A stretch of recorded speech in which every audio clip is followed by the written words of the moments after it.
Bueno, buenas tardes a todos. Soy Eduardo Suja, para los que no me conozcáis, y Adrián, que no sé si todo el mundo lo conoce. Adrián San Román, que me va a ayudar para contaros lo que es la ciencia del dato, comúnmente conocido como Data Science. Bueno, yo prefiero llamarlo en español. Esto no es un resumen de Data Science, es una introducción con algunas pinceladas para que cuando veáis a la gente hablar de esto, que estéis situados. Es demasiado amplio como para poderlo resumir. Entonces, y no es nada técnico. En principio, alguien aquí, el que no sepa nada de técnica, la idea es que precisamente que lo entienda. Entonces, vamos a empezar, bueno, vamos a contar rápidamente lo que es. El ciclo de vida, que alguno ya me lo habéis contado, pero por los que no me habéis oído contarlo, pues lo volveré a contar. Y dos ejemplos, uno de análisis de datos y otro de predicción. Ya son ejemplos reales, que son los que pretendemos que hagan una proyección para entender de qué se trata. Entonces, para ver lo que es, vamos a empezar con un ejercicio muy sencillo. Si veis esta serie de números, 1, 3, 5, 7, 9, ¿cómo sigue? 11, claro. Bueno, veo que... ¿Perdón? ¿No sé yo qué? No.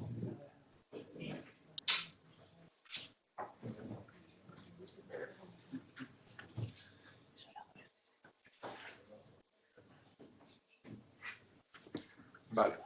Bueno, veo que sois todos formados y que habéis encontrado la solución.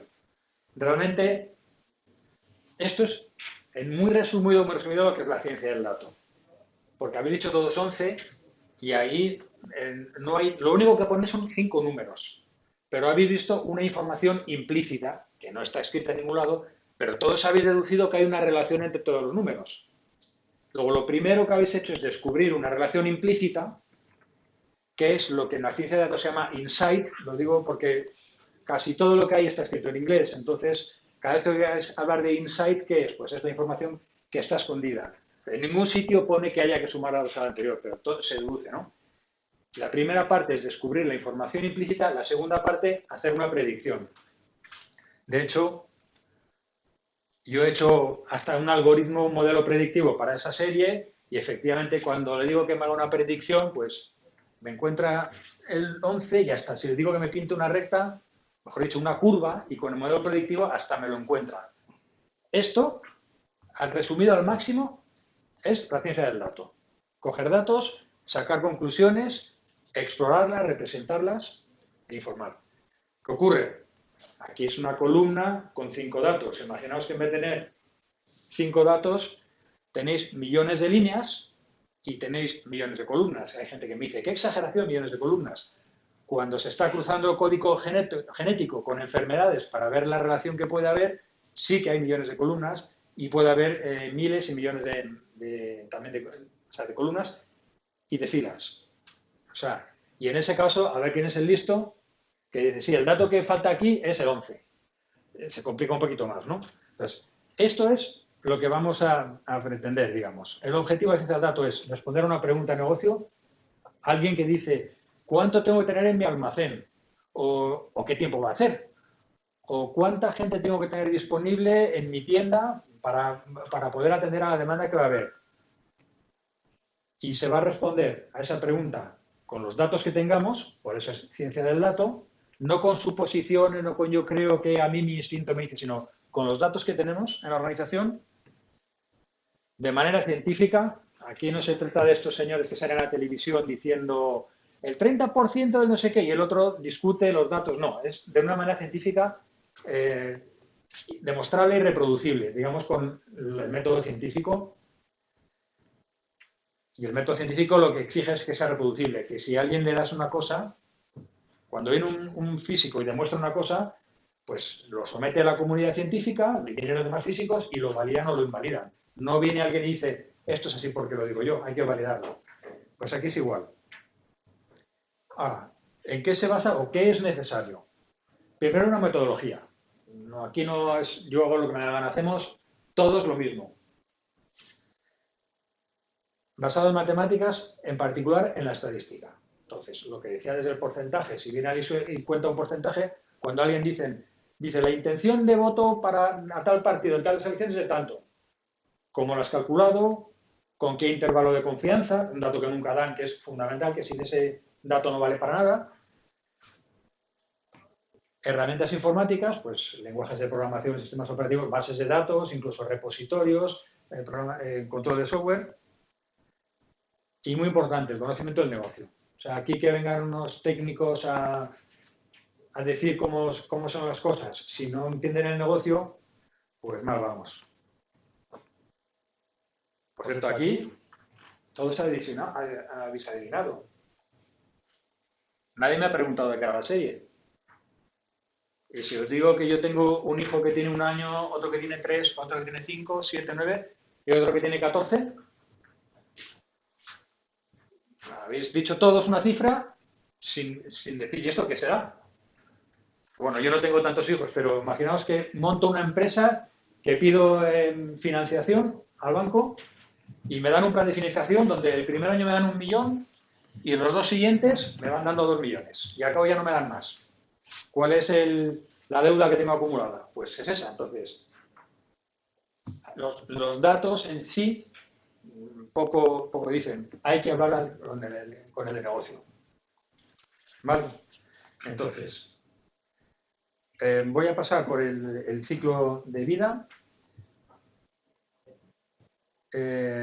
Los pasos que hay que seguir y, digamos, todo lo que comprende la ciencia de datos. Yo os voy a contar el ciclo de vida, os contaré un ejemplo de análisis y luego Adrián os contará un ejemplo de predicción.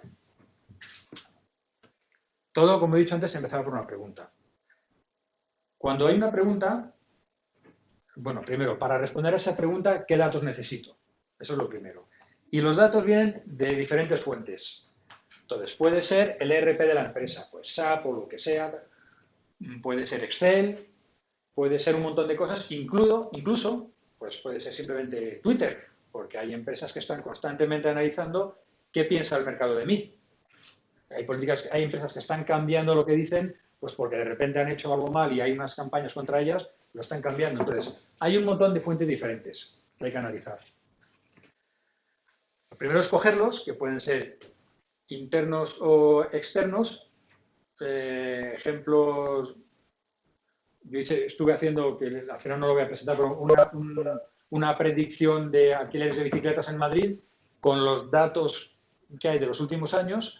La predicción no era buena y dije, pues voy a meter datos externos, la meteorología. Me imagino que la gente coge más bicicletas cuando hace buen tiempo. Luego hay una parte de depuración, de limpieza de datos. Esto es lo que los más técnicos es el ETL de siempre. Extraigo datos, los trato y los cargo. Eso no cambia. Esto se lleva mucho tiempo porque hay gente que escribe avenida, lo escribe entero, hay gente que pone AVD a punto, hay gente que pone Pérez con acento y gente que no lo pone, o hay gente que tiene datos, los cruzas con otro y en uno el dato era obligatorio y en el otro no, y no coincide. Entonces ahí hay mucho trabajo que hacer. Y aquí, a partir de aquí, pues pueden salir nuevas preguntas. Y aquí, siempre digo lo mismo, yo hago una pequeña mejilla. Si cogéis un científico de datos, no, yo respondo a una pregunta y respondo a pregunta. Pues a mí mi experiencia me dice que si haciendo una cosa me salen nuevas preguntas, en particular he dicho que depende del negocio. Hablo con negocio y le digo, oye, mira lo que me he dado cuenta analizando estos datos. ¿Te das cuenta? Entonces, claro que hay nuevas preguntas. Para mí es casi una evidencia, ¿no? Pero bueno, la comunidad de científicos de datos no suele ser tan abierta en eso. Luego una exploración. ¿Qué es la exploración? Cuando yo ya tengo mis datos, empiezo a lanzar curvas, a medir correlaciones, a medir qué influencia tiene un factor en otro. Y te puedes estar varios días viendo quién tiene influencia, quién depende de qué y por qué, desechando hipótesis, haciendo curvas que se hacen con herramientas que se hacen a toda velocidad, no curvas bonitas, es simplemente exploración. Aquí lo mismo, surgirán nuevas preguntas. Y entonces, cuando avancemos la exploración, hay, digamos, dos ramas. Hay la parte de análisis descriptivo, que es de lo que luego os voy a contar un pequeño ejemplo. No todo es predicción en la ciencia del dato. Cuando hay elecciones, luego en el periódico al día siguiente aparecen pues un mapa del país con cuántos votos por cada provincia, por cada ciudad. Hay toda una descripción que es muy importante, o sea, no solamente es predicción, lo ponen con colores, entonces hay todo un análisis descriptivo, del que también salen nuevas preguntas, pero a veces lo que me piden es una predicción. ¿Qué tiempo va a hacer? O el ejemplo que Adrián va luego a contar, un ejemplo de predicción. Para eso hay que hacer una modelización, hay que encontrar cuál es el modelo predictivo que se ajusta mejor y se lanza una predicción. Se valida el modelo a veces es válido y a veces no. O sea, validar el modelo tiene su técnica y no vale decir, mira, yo he hecho este modelo, pues, déjame ver si es verdad que los resultados son buenos o no. Cuando se ha acabado todo eso, tanto el análisis como la validación, se hace una visualización. ¿Por qué está esto aparte? Porque aquí son herramientas muy rápidas, feas. Lo que yo voy a enseñar veréis que no son gráficos bonitos, pero permiten ir muy rápido. Y aquí ya cuando vas a un cliente final, le pones con una herramienta bonita los datos ya analizados y ya explorados. Saldrán nuevas preguntas. La prescripción, pues ya que sé que va a pasar algo, ya te queda una predicción y veo que no me va a funcionar bien, pues me vale la predicción para actuar a tiempo, para corregirlo. Y con todo esto, pues decisión. Pues si es el tiempo, pues, ¿me voy el fin de semana a la sierra o no? ¿Me voy esta Semana Santa de vacaciones o no? O ¿cuánto voy a invertir en esto? ¿Contrato a más gente o no contrato a más gente? ¿Cuánto pongo de almacén? Entonces, esto lo he contado un poquito rápido, también para no aburrir demasiado, pero más o menos en lo que he contado antes y lo que he contado ahora, por lo menos mi objetivo es que tuvieseis una visión completa de lo que es ciencia de datos. Ahora, a partir de ahora, se puede complicar un montón. En cada paso se puede complicar un montón. Pero básicamente es esto. ¿Vale? Entonces, ¿hay alguna pregunta hasta aquí? Bueno, pues entonces, voy a pasar a un ejemplo de análisis de datos. Lo que voy a coger, bueno, yo lo he completado, lo he cogido de internet, o sea, estos son datos públicos, lo que os voy a enseñar, no me lo he inventado yo. Luego hay una parte que a mí no me gustaba y que completé, que agrupé de manera diferente y en particular que me parecía incompleto el análisis. Y empezamos con una pregunta. Yo quiero saber si existe alguna relación entre el índice de fertilidad y la esperanza de vida. El índice de fertilidad en un país es la media del número de hijos por mujer.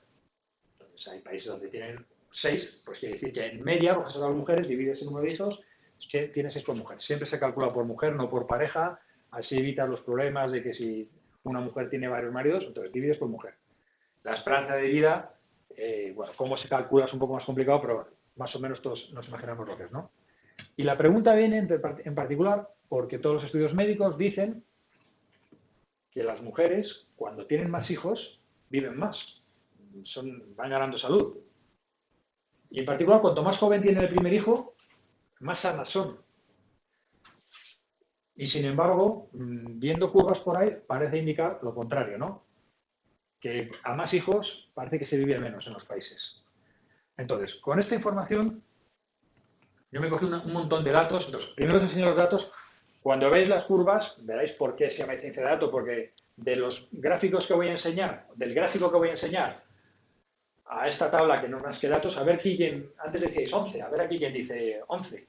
Entonces está país, ahora veremos cuántos hay, que no me acuerdo, años, la de mortalidad infantil no lo vamos a mirar, población y producción de bruto tampoco.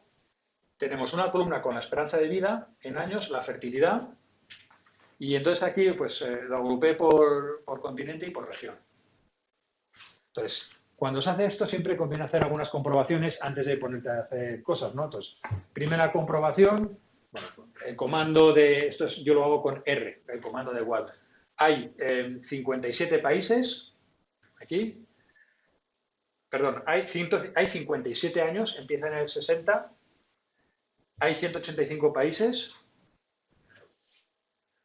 Bueno, compruebo que la multiplicación son 10.545 y compruebo que al final la matriz esta tiene 10.545 filas y 9 columnas que son las que hay aquí. Esto es una comprobación. Bueno, no es que ahora sea importante comprobarlo, pero antes de alguien ponerse a lanzar cosas, conviene que haga una comprobación de que los datos son coherentes. Después de muchos cuadros exploratorios, de hacer curvas una cosa contra otra, al final, pues hice una selección, porque son un montón de cuadros, y esto me parece que resume un montón la situación. Entonces,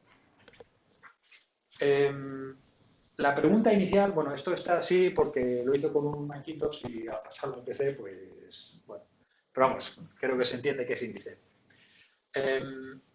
La pregunta inicial es, ¿hay alguna relación entre la fertilidad y la esperanza de vida? Yo cuando veo esto, lo primero que me salta a la vista, me olvido de la pregunta inicial. Aquí tenemos la esperanza de vida y aquí la fertilidad, en el 1962 y en 2013. Lo primero que me llama la atención es cómo ha subido la esperanza de vida. O sea, me olvido de mi pregunta. Fijaos cómo ha subido todo esto para arriba. Entonces, con independencia de mi primera pregunta, la esperanza de vida ha aumentado. Y la segunda cosa que me viene, me olvido de mi pregunta, es que la fertilidad ha bajado. Si os fijáis, todo esto ha bajado para allá. O sea, se ha movido más o menos. Luego ya tengo una segunda conclusión. Antes de responder a mi pregunta, los datos de esa tabla que yo tenía que me dice tantas cosas, ya saco dos conclusiones. Y ahora ya sí respondo a la pregunta. Esto sí parece que va bajando. En los dos casos, es decir, a mayor fertilidad, a mayor fertilidad, menor esperanza de vida, que era la pregunta inicial. Además, viendo las agrupaciones, los puntos rojos son Occidente. Pues se ve que en Occidente pues se vive más.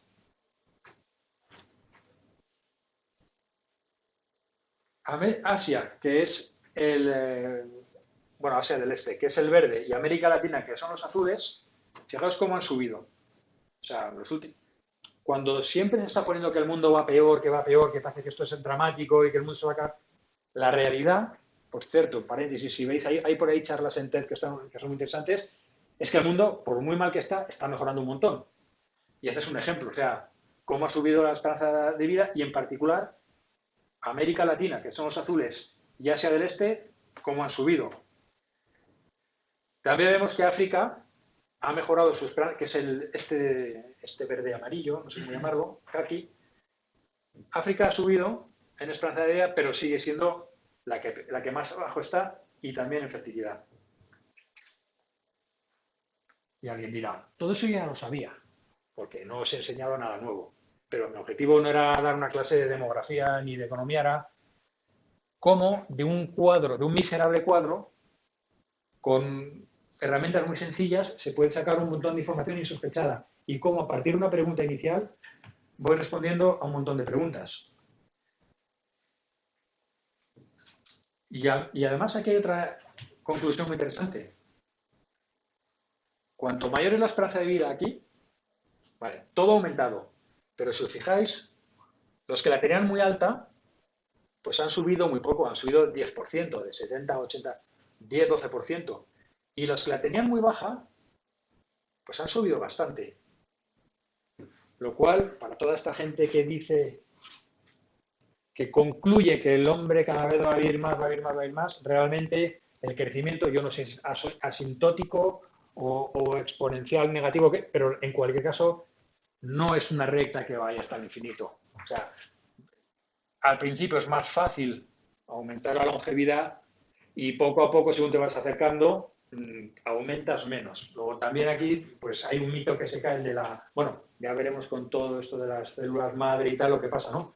Pero con la medicina tradicional hasta ahora, no es verdad que antes se vivía a los 40, se moría a los 40 y luego a los 60. Pues seguiremos así, no, pues según te vayas acercando, cada vez eso va siendo menos cierto. O por lo menos tiene menos margen. Bien. Y con todo esto, y aquí esto es donde se paraba el estudio que yo cogí, bueno, yo lo completé con algunas cosas, pero yo le echaba en falta una cosa, que es una cosa fundamental en la ciencia de datos, el famoso, una frase que oiréis mucho que es correlación no es causalidad. Es decir, vale, hay correlación entre la fertilidad y la esperanza de vida. ¿Quiere decir que el uno es la causa del otro? No creo que sea que porque vives más tienes más hijos. No tiene sentido. Y no es porque tengas más hijos que vas a vivir más. Bueno, que sí, que los médicos dicen que las mujeres que tienen más hijos son más sanas. Pero realmente yo cuando veo esto, lo que parece lógico pensar es que hay un factor que está teniendo influencia en los dos, en particular el nivel de vida. Parece lógico pensar que la gente que en los países donde se vive más es porque tienen mayor riqueza. Y en los países que tienen más hijos podría ser por muchos elementos. Hay elementos religiosos, hay de mucho tipo, pero hay uno que es la educación. Con menos recursos económicos hay menos educación y con menos educación se tienen más hijos. Entonces yo dije ¿y no será? Cuando dije yo, ya lo sabíamos todos y yo también lo sabía, dije, ¿no será que el factor económico tiene algo que ver? Y es lo que se llama un factor de confusión, que si lo leéis en la literatura inglesa, en inglesa lo llaman confounder.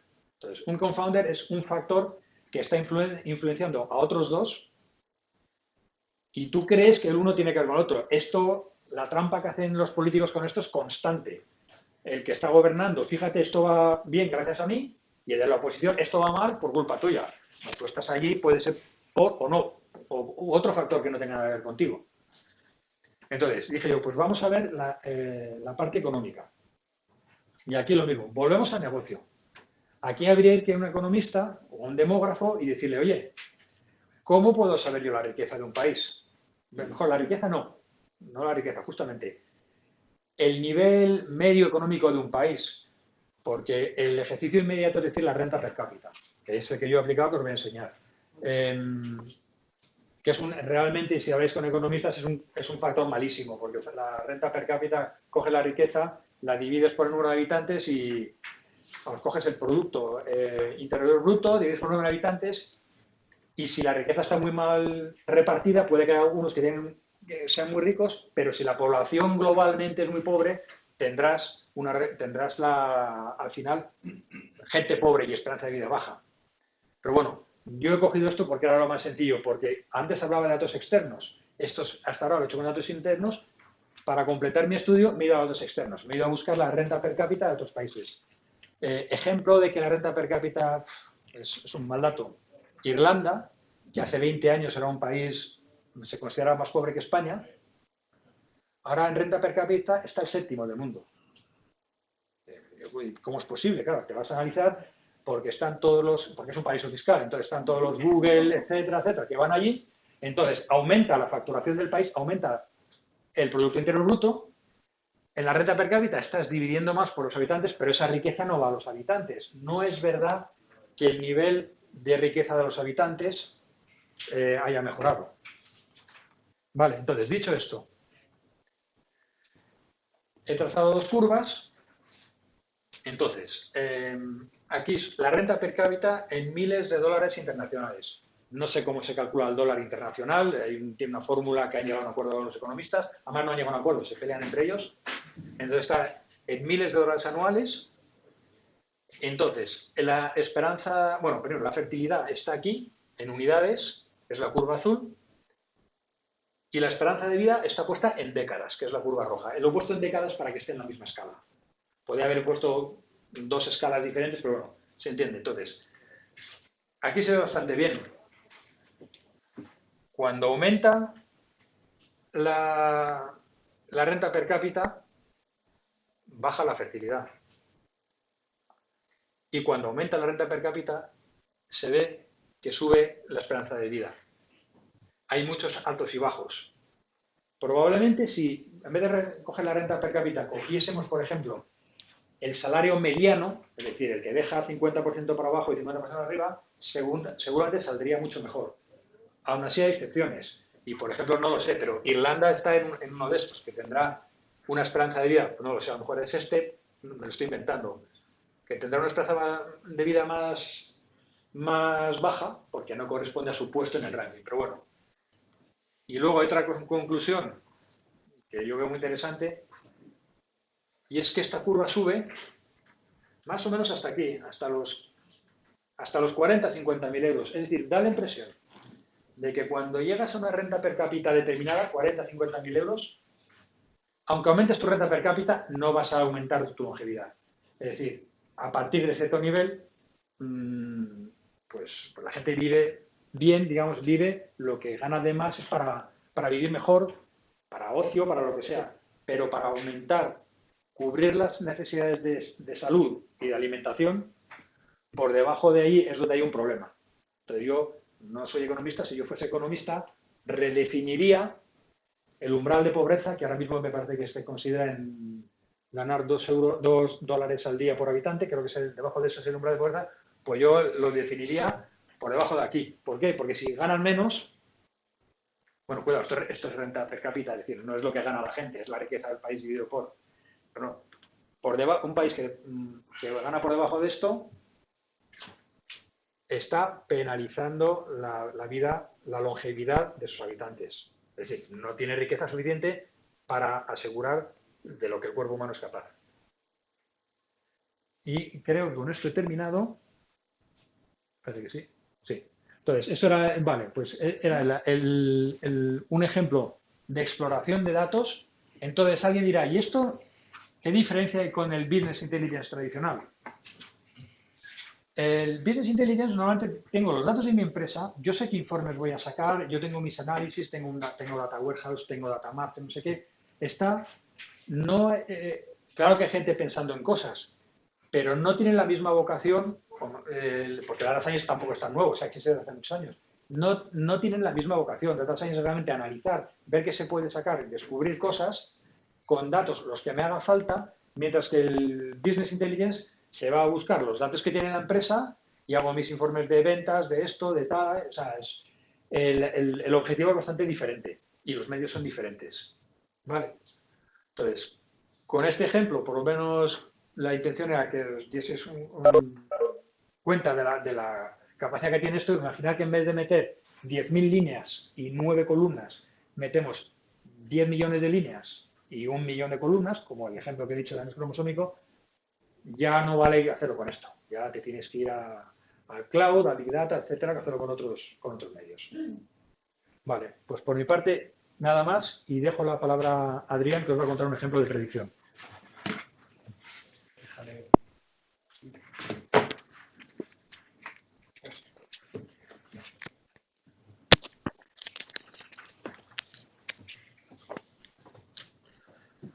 Buenas, pues como ha dicho Eduardo, yo soy Adrián y voy a contaros un pequeño ejemplo de predicción que he hecho yo.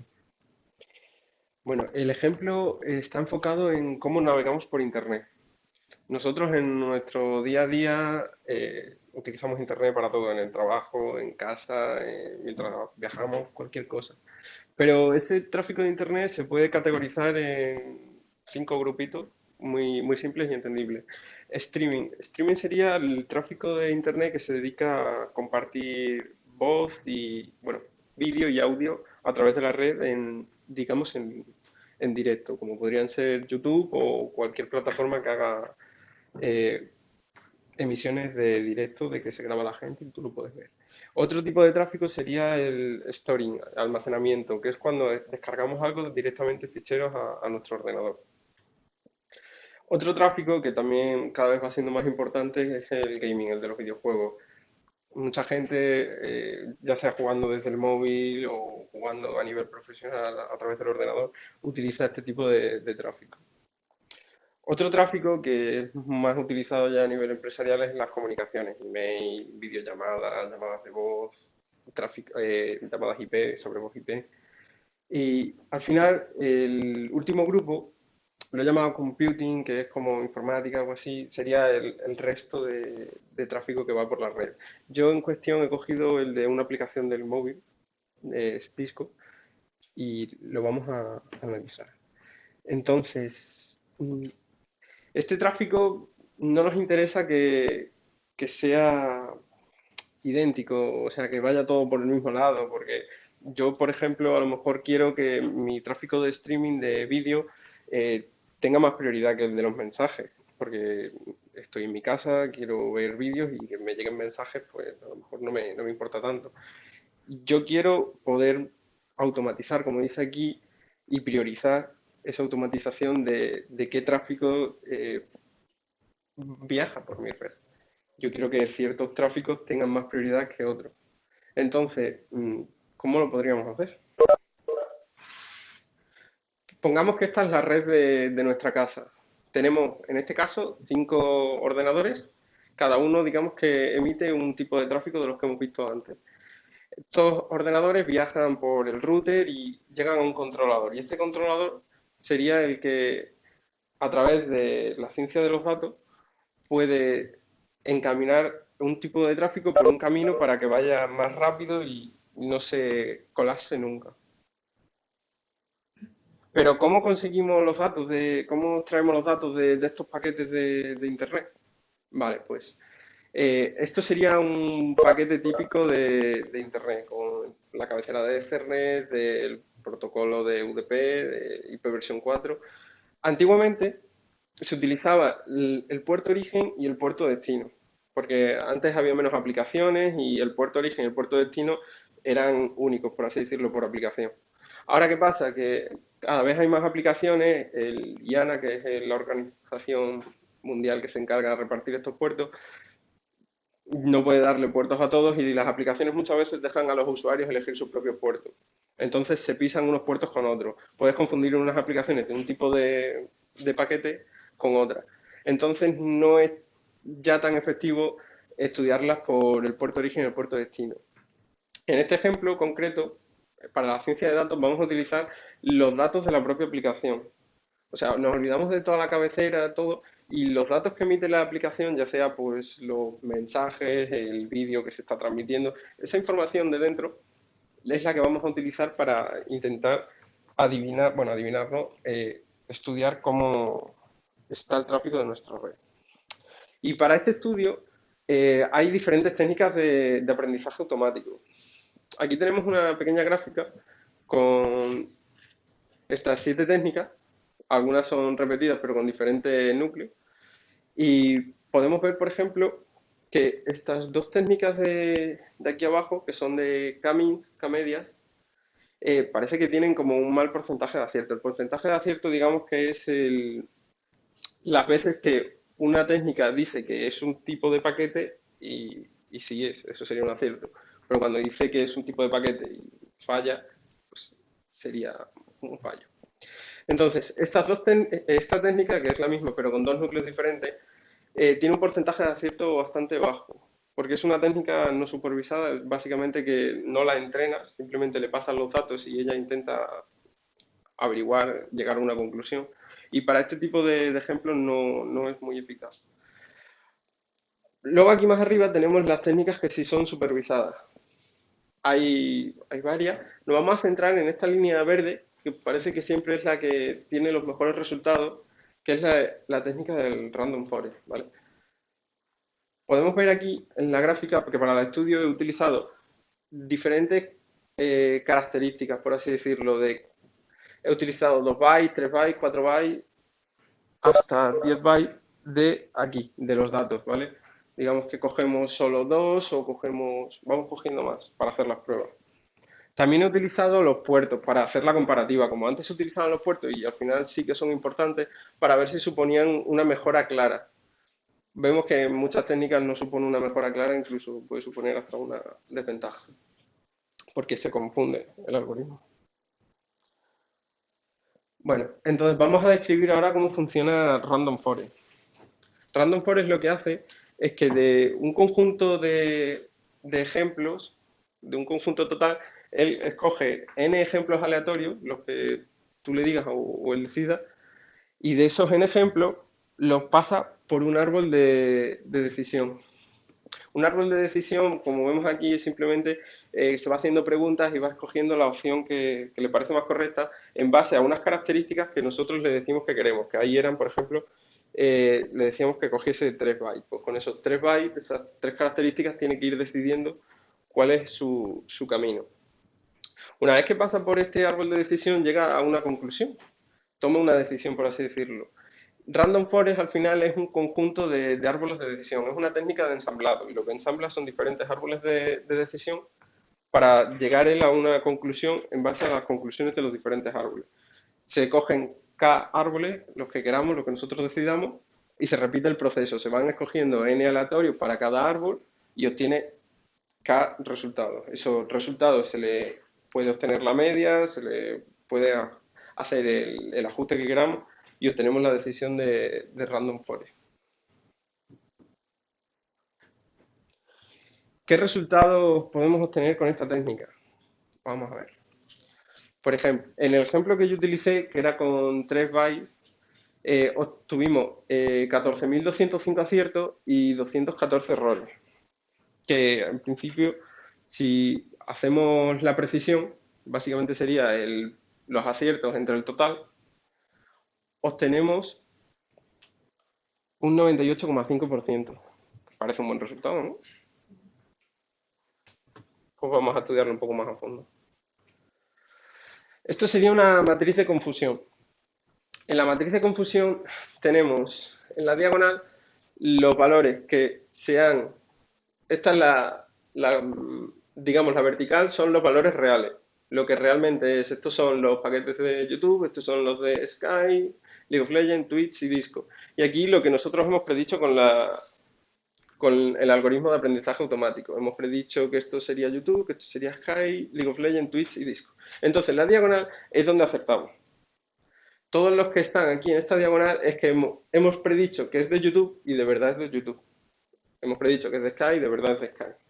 Entonces, por ejemplo, nosotros predecimos que estos paquetes son de Twitch, pero por ejemplo vemos que nos hemos equivocado aquí en 6, que son de YouTube, y aquí en 111, que son de Sky.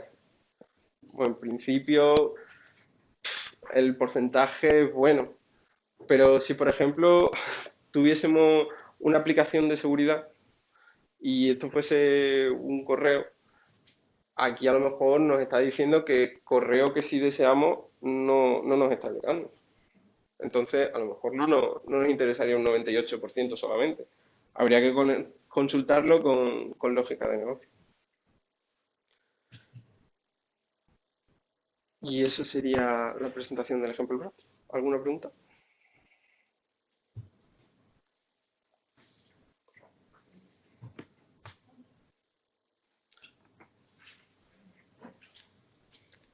¿Y alguna pregunta de cualquier cosa de todo lo que hemos hablado? Porque aquí se acaba la presentación. De cualquier cosa que hemos hablado, ¿tenéis alguna pregunta? ¿Queréis saber o queréis profundizar en algo?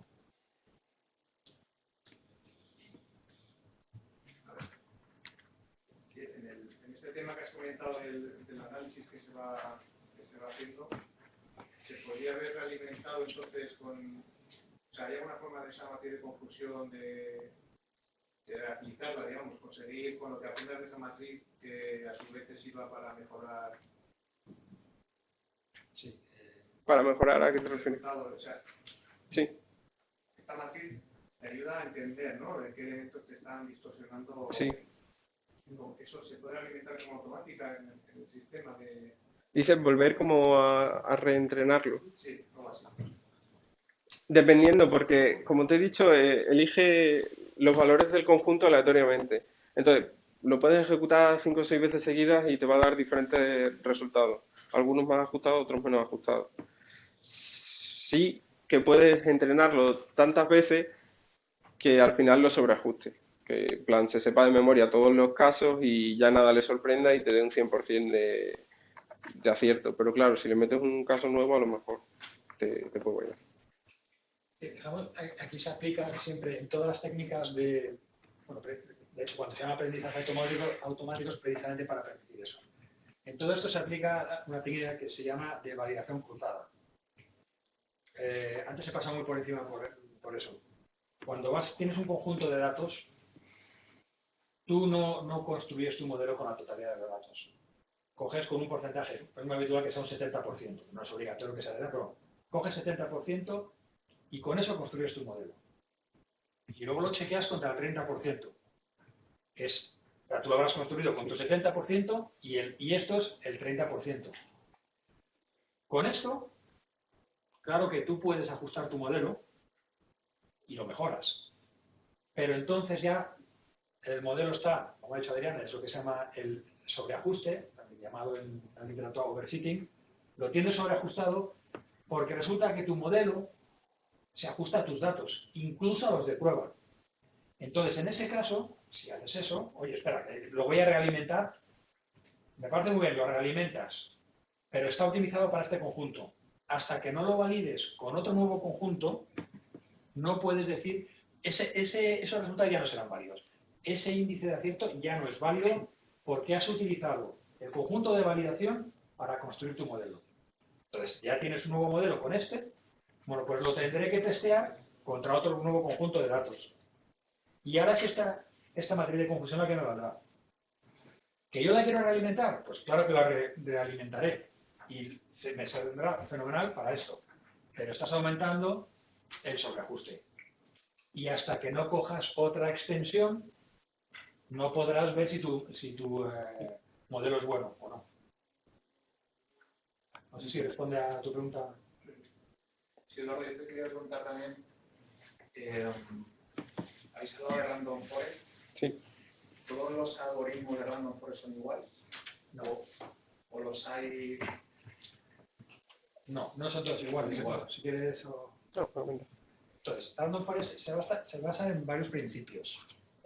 Bueno, el Random Forest, que lo llamamos así, que es bosques aleatorios. Por una vez el nombre yo creo que es bastante significativo, porque al final es... ¿Por qué son árboles? Porque voy a coger árboles de decisión. Los árboles de decisión, no sé si los conocéis o los explicamos un poquito. Vale, pues, o sea, un árbol de decisión, yo tengo un libro en casa de los años 90, de cuando de esto todavía no se llamaba, para distinguir árboles por la calle. Tú vas por la calle, ves un árbol, ¿y esto qué será? Entonces te preguntan, ¿es de hojas o es de agujas? Y si es de hojas, te vas a otra página, ¿es hoja caduca o hoja perenne? Y vas ajustando pom, pom, pom, y al final tú vas por la calle, ves un árbol y lo metes. Entonces, ya de entrada el árbol de decisión lo puedes meter con muchas reglas. Luego, en la técnica de Random Forest ya depende de cómo construir los árboles. Es una primera parte. La segunda parte, ¿cómo elijo los árboles? Entonces ahí se hace la técnica que se llama de bootstrap. Si yo tengo, imagínate, 1000 líneas. Pues yo voy a coger, por ejemplo, has hablado de 25, habías hecho 25 repeticiones, ¿no es verdad que habías dicho? Pues voy a hacer 25 muestras de 1000 con reemplazo. Si cogiese las 1000, pues siempre sería la muestra total, siempre sería lo mismo. Y estadísticamente se demuestra que si yo cojo n elementos con reemplazo entre n, y eso lo repito muchas veces, al final la tendencia es la tendencia general. Pero hacer eso me permite coger muchos árboles diferentes, de conjuntos diferentes, que integrándolos tienden a lo mismo. Tienden a la solución final. Entonces, metes bootstrapping. Y además metes bootstrapping en la selección de variables. Es decir, cuando yo tengo mi conjunto, ¿aquí qué variables cojo?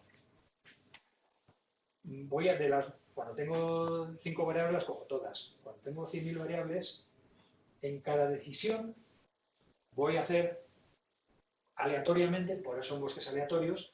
Bueno, son bosques aleatorios porque lo que he dicho inicial de selección de líneas es aleatorio, pero luego la selección de columnas es aleatoria también. Y cuando entonces ya van a ser diferentes. Y además, luego está la agregación. Es decir, yo tengo muchas soluciones, 25. Pues las puedo elegir por media. Lo que se llama por votación. Lo que más me salga. O lo que más se acerque. O la técnica de boosting, que es darles a una más valor que a otro. Entonces, en cómo agregas, al final hay un montón de parámetros y de variables que te hacen variar el Random Forest. Lo que es Random Forest es coger árboles de manera aleatoria, la selección por filas, y de manera aleatoria la selección de variables en cada paso. Eso es Random Forest más la manera de agregar. Y según cambies cada selección, alguien te viene haciendo Random Forest y te dice, yo no voy a coger una muestra de n entre n, voy a coger, si es que tengo 100 millones, me vale con coger 1 millón. Pues ya te va a salir una cosa diferente y es igualmente válido. Entonces, según son esos 3 criterios. Entonces, según los combines, te salen diferentes Random Forest. y luego se puede complicar bastante. Claro, y yo también añadiría que no puedes modificarlo todo lo que quieras porque si te pasas metiéndole árboles de decisión, niveles de decisión, Random Forest es una técnica que necesita mucho procesamiento, lleva su tiempo. Te da muy buenos resultados, pero necesitas un buen procesador y puede ya que necesites una máquina incluso más grande. Tiene esa limitación. Y el que sea random forest o yo sé, o que hayas decidido clasificación u otra, eso también requiere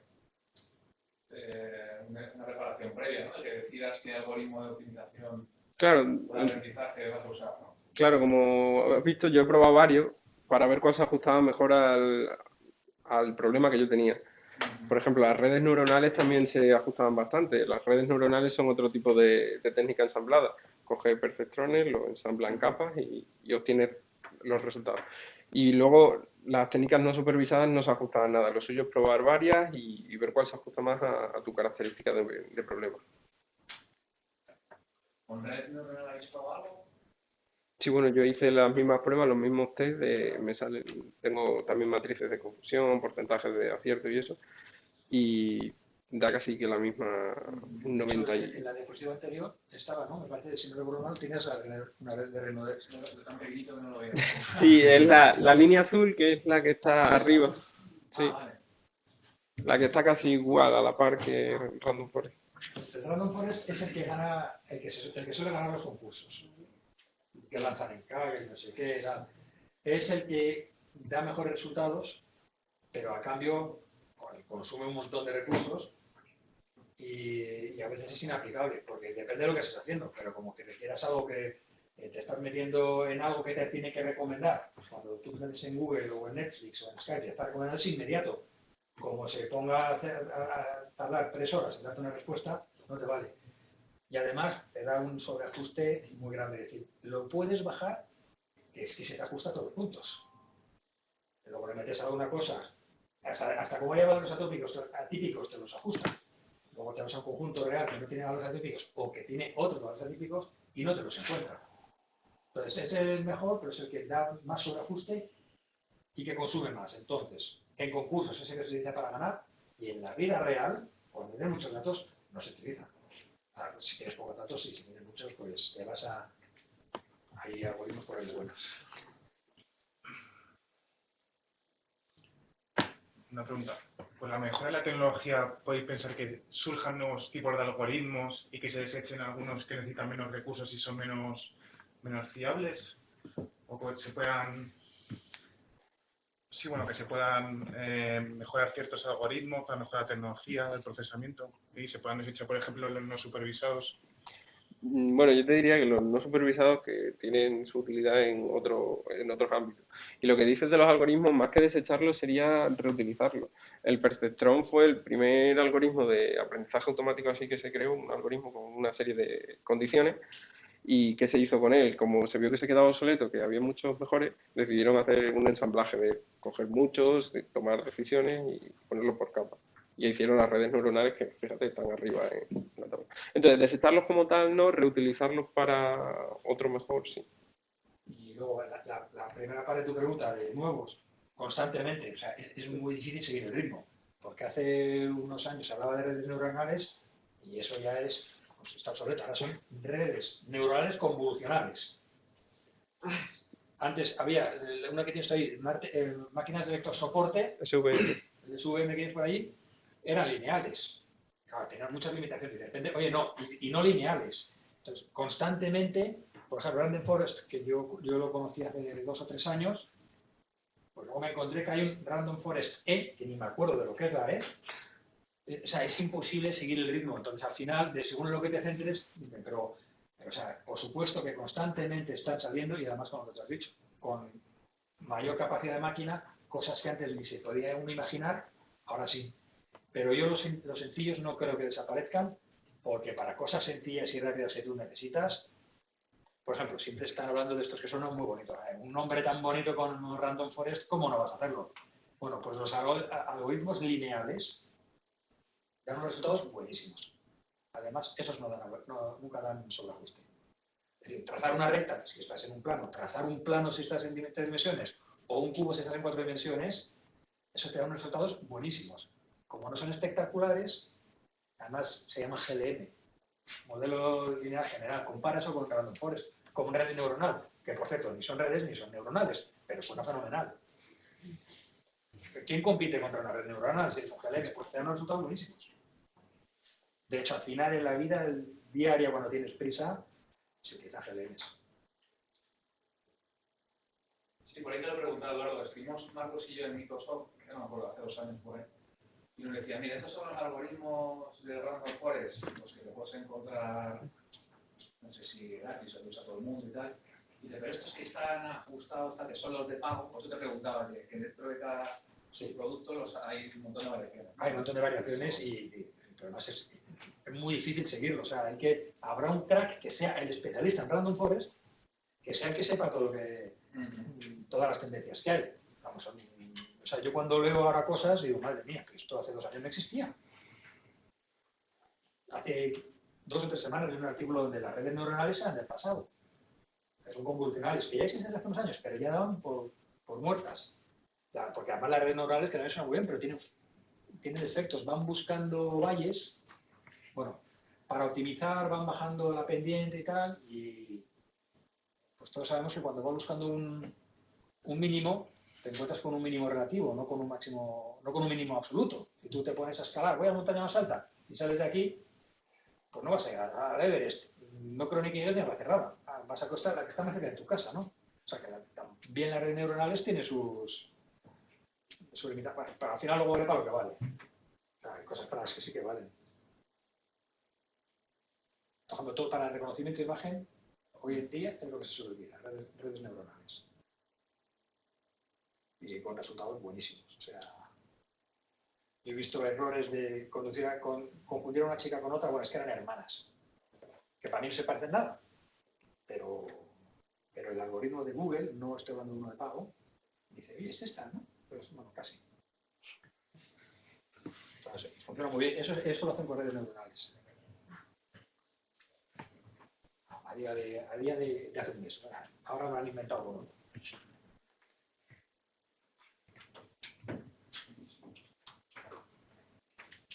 Creo que tiene una pregunta desde casa.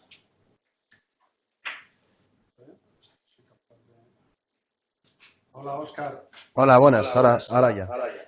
Vale, una pregunta, mira, yo he leído últimamente que ahora están metiendo, por ejemplo, mucho en los móviles, tanto motores de inteligencia artificial como chips de inteligencia artificial, reducidos, claro. Pero no sé si esto se está aplicando también, o sea, si esto te lo puedes encontrar ahora mismo en la palma de la mano. No sé si conocéis o no. Yo oficialmente no conozco, pero sí, bueno, Marcos. Esto. Hola, Oscar, soy Marcos. Dime. El jueves pasado estuvimos Antonio Méndez y yo en una sesión de Google y han sacado unos chips que incluso se pueden integrar en la Raspberry Pi para todo el tema de IoT y son chips de inteligencia artificial. Ya te hacen los cálculos de todos estos algoritmos y son microchips, o sea, pequeños no, lo siguiente. Yeah. Es O que sea, sí que había hoy... sí existen y están disponibles ya. Ya. Igual que a nivel de procesamiento, lo que hablábamos, lo normal es trabajar con CPUs y GPUs. Google ya ha sacado las TPUs para todo el tema de redes neuronales con TensorFlow. Y bueno, creo que pasa del orden de, no sé si decían 300, 400 petaflops a nivel de operaciones. O sea, tienen 30 y tantas unidades aritméticas dentro de cada CPU. Ya, bueno, Que va a un ritmo bastante elevado. Es que había oído que habían sacado una versión del TensorFlow para esos chips que habían TensorFlow Lite o algo así, TensorFlow Mobile y tal, para esos Eso lo chips dentro de... presentaron en el evento de San Francisco el mes pasado. Vale, vale. El Google Campus de lo que sea, no sé el nombre exacto, pero bueno, lo estuvo presentando una persona de Google y lo sacaron el mes pasado, oficialmente. Ok. Pues muchas gracias. Nada.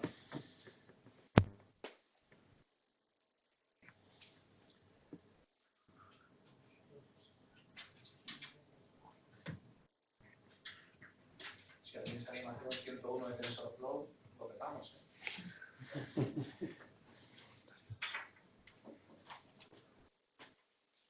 ¿Hay más preguntas? ¿O inquietudes o sugerencias?